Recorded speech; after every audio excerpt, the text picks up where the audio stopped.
सुमनच्या घरी आम्ही दोघे लपून भेटत होतो. पण अचानक दरवाजाची कडी वाजली आणि समोर तिची सुंदर मैत्रीण ज्योती उभी होती. ज्योतीची ती अस्वस्थ नजर आणि सुमनने रचलेला तो धक्कादायक प्लॅन. एकाच रात्रीत 2 मैत्रिणींसोबत संतोष कसा अडकला जाणून घेण्यासाठी कथा शेवटपर्यंत नक्की ऐका. नमस्कार मित्रांनो, माझं नाव आहे संतोष.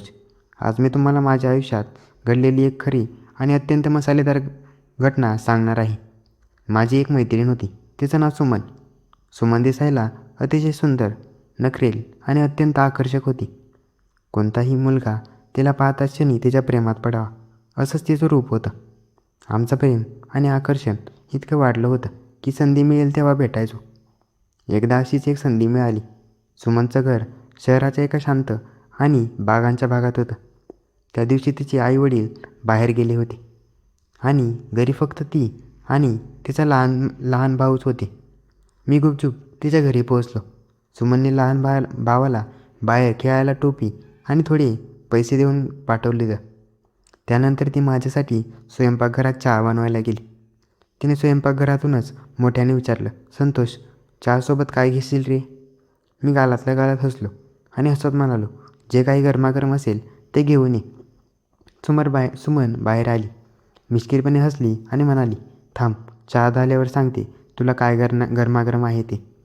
थोड्या वेळाने तिचा भाऊ झोपी गेला. आम्ही दोघांनी सुमनने बनवलेले गरमागरम बटाट्याचे पराठे खाल्ले आणि चहा पिला. त्यानंतर सुमनने माझ्याकडे एक अशी नशिली नजर टाकली आणि म्हणाली, "चल संतोष, आता आपण खोलीत जाऊन विश्रांती घेऊया." आम्हा दोघांनाही चांगलंच ठाऊक होतं की आजची रात्र फक्त झोपण्यासाठी नाही किंवा विश्रांतीसाठी मुळीच नाही. आम्ही दोघेही एकमेकांना भेटण्यासाठी फारच आतुर आणि उत्सुक झालो होतो. मी हसून म्हणालो, "चल आता हे नाटकाचे शब्द बंद कर आणि ये माझ्याजवळ." मी तिच्या खोलीतल्या पलंगावर जाऊन आडवा झालो. सुमनही माझ्या बाजूला येऊन झोपली होती. मी क्षणाचाही विलंब न करता तिला माझ्या बाहूंमध्ये घट्ट ओढलं.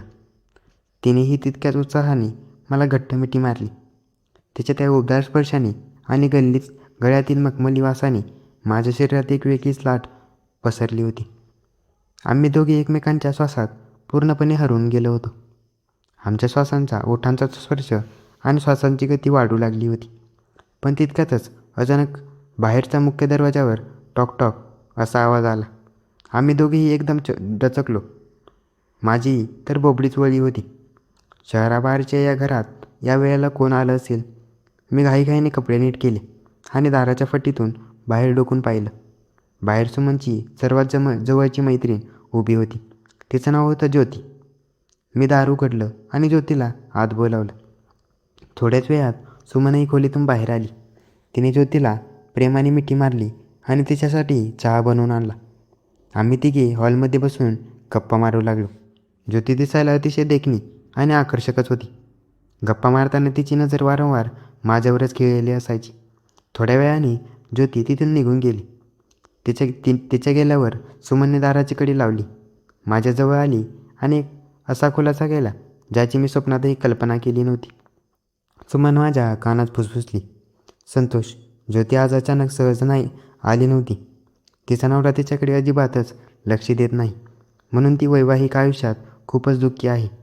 तिला तुझ्याबद्दल सगळंच ठाऊक आहे आणि तिला स्वतः तुझ्याकडून तोच आनंद हवा आहे." सुमनचं हे वाक्य ऐकून माझे तर डोळेच विस्फावले होते. सुमनचं ते वाक्य ऐकून मी सुरुवातीला थोडं शरीफ असल्याचं नाटक केलं.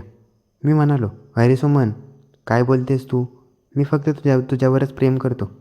तुझ्या मैत्रिणीला कसा काय असा आनंद देऊ शकतो? हे योग्य नाही."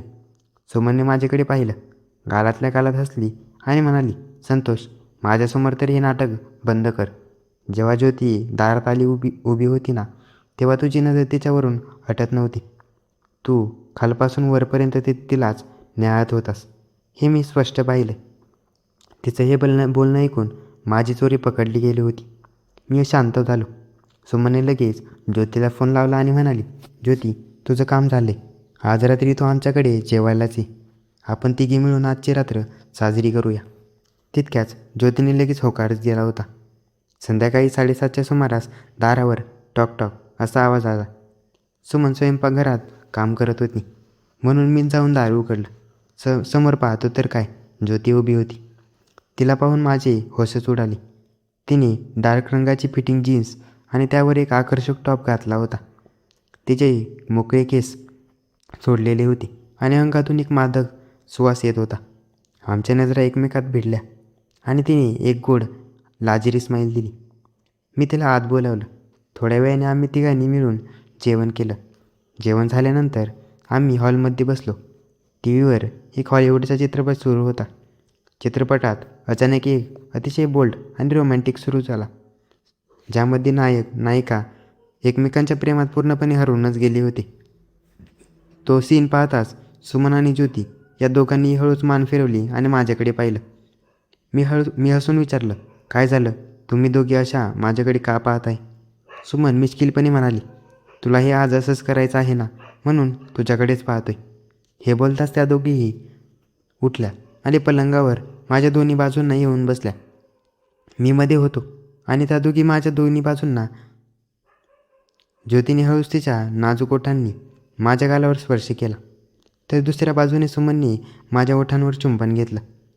त्या दोन सुंदर मैत्रिणींच्या मध्यभागी बसून मला एक वेगळाच स्वर्गसुखाचा अनुभव येत होता.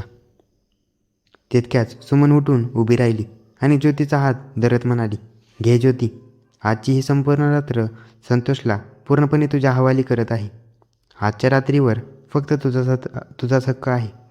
सुमनचे हे मोकळं बोलणं ऐकून मी त्याच्याकडे पाहतच राहिलो. ती माझ्याकडे पाहून हसली आणि म्हणाली, असा काय पाहतोस संतोष? चल, उचल माझ्या मैत्रिणीला आणि घेऊन जा बेडरूममध्ये. मी क्षणाचाही विचार न करता उठलो आणि ज्योतीला अलवारपणे माझ्या बाहूंमध्ये उचलून घेतलं. ज्योतीने तिच्या दोन्ही नाजूक हातांनी माझ्या गळ्याला घट्ट आवळून धरलं होतं.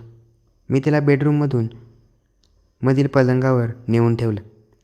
मी तिच्या अगदी जवळ सरकलो आणि तिला एकदम घट्ट मिठी मारली होती. ज्योतीच्या अंगात एकाकी अद्भुत ताकद असल्यासारखी तिने मला इतक्या जोरात कवटाळलं, जणू ती कित्येक वर्षांपासून या सणाची आणि या उबदार स्पर्शाची भुकेली होती. आम्ही दोघेही पलंगावर एकमेकांच्या बाहूंमध्ये विलीन होत होतो आणि सुमन बेडरूमच्या दारात उभी राहून शांतपणे आमच्या प्रेमाचा तो खेळ डोळ्यात साठवत होती. ज्योतीने मला इतक्या घट्ट मिठीत पकडलं होतं की तिच्या श्वासांची उष्णता माझ्या छातीवर स्पष्ट जाणवत होती. कित्येक महिन्यांपासून किंवा वर्षांपासून तिच्या मनात दाटून राहिलेला तो एकाकीपणा आणि तिची भूक आज या उबदार स्पर्शाने बाहेर पडत होती. तिने तिची ओठ माझ्या ओठांवर टेकवली आणि अत्यंत वेड्यासारखं माझ्या प्रेमाचा घोट घेऊ लागली. मीही तिला पूर्णपणे साथ देऊ लागलो होतो. माझ्या हातांचे स्पर्श तिच्या पाठीवरून आणि कमरेवरून अलवारपणे फिरू लागले. ज्योतीच्या तोंडातून एक नाजूक सुखाची कण उत्स्फूर्तपणे बाहेर पडली. दारात उभी असलेली सुमन हे सगळं शांतपणे पाहत होती. तिच्या चेहऱ्यावर कोणतीही जळफळ किंवा राग नव्हता.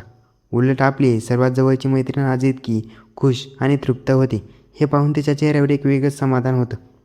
तितक्यात सुमन हळूच पावले टाकत पलंगाजवळ आली. तिने ज्योतीच्या डोक्यावरून हात फिरवला आणि माझ्या कानात फुसफुसली, संतोष, आज ज्योतीला असा आनंद दे की तिच्या आयुष्यातील सर्व दुःख विसरून जाईल. सुमनच्या त्या शब्दांनी माझ्या अंगात अजूनच ऊर्जा भरवली होती. मी ज्योतीला पलंगावरून अजून थोडे खाली ओढलं. ज्योतीने तिच्या जीन्सची कडी सैल केली आणि ती कम्फर्टेबल झाली. तिचा तो गोरापण, मखमली देह आणि अंगातून येणारा मादक सुगंध मला पूर्णपणेच बेधुंद करत होता. आम्ही दोघेही एकमेकांच्या श्वासात, स्पर्शात आणि प्रेमात पूर्णपणे बुडूनच गेलो होतो. मध्यरात्रीच्या त्या शांततेत फक्त आमच्या श्वासांचा आणि उबदार स्पर्शांचाच आवाज त्या खोलीत गुंजत होता. ज्योतीच्या भावनांचा ताबा पूर्णपणे गमावूनच बसली होती आणि तिने मला अजूनच स्वतःजवळ खेचलं होतं. जवळपास दीड तास आमच्यातलं ते प्रेमाचं वादळ शांत होत नव्हतं. ज्योती पूर्णपणे तृप्त झाली होती. तिच्या चेहऱ्यावरचा तो थकवा आणि मिळणारा आनंद मला स्पष्टपणे दिसत होता. तिने तिचं डोकं माझ्या छातीवर ठेवलं आणि डोळे मिटून शांतपणे श्वास घेऊ लागली. सुमन बाजूलाच पलंगावर येऊन बसली होती. तिने आपल्या हाताने आमच्या दोघांना कंबलाने झाकलं. ज्योती हळूच डोळे उघडून माझ्याकडेच पाहत होती. संतोष, आज तू मला जे सुख दिलं आणि प्रेम दिलंस ना, ते मला याआधी कधीच मिळलं नव्हतं. Thank you so much. मी तिच्या कपाळावर एक उबदार चुंबन घेतलं. सुमननेही हसून ज्योतीचा हात धरला. त्या रात्री आम्ही तिघेही एकाच बेडरूममध्ये एकमेकांच्या सहवासात पहाटेपर्यंत गप्पा मारत आणि विश्रांती घेत पडून राहिलो होतो. सकाळी जेव्हा नवीन पहाट उघडली तेव्हा ज्योतीच्या चेहऱ्यावर एक वेगळाच आत्मविश्वास आणि आनंद चमकत होता. तिने आमचा निरोप घेतला होता आणि आमच्या घरी निघून गेली होती. त्या एका रात्रीने आमच्या तिघांच्या नात्याला एक वेगळीच किनार दिली होती. सुमनची ती मोठी उपचार आणि ज्योतीसोबत घालवलेले ते रोमॅन्सचे क्षण माझ्या आयुष्यात कधीही न विसरता येणारे क्षण बनले होते.